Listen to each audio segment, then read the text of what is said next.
Hello, good morning mga mamansar. Dahil bilang content creator, napakahirap po gumawa ng content. Ubus po talaga ang oras, lalo na sa pag-i-edit. Sa pag-i-edit pa lang, talagang nakakadalawang oras ako pa nag-edit. Saka, totoo po yung sinasabi ng ibang mga content creator na hindi madali. Talagang napakahirap gumawa ng content.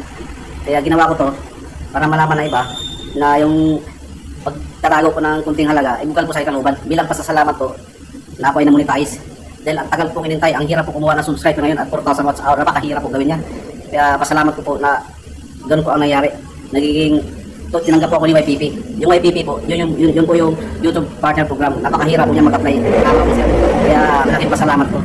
Kahit maliit lang po na halaga yung mga naibigay ko para sa mga subscriber ko. Bukal naman po sa kalooban ko bilang para salamat. Kaya abangan niyo po ang aking gagawin sa sunod na i-upload. Maraming salamat po.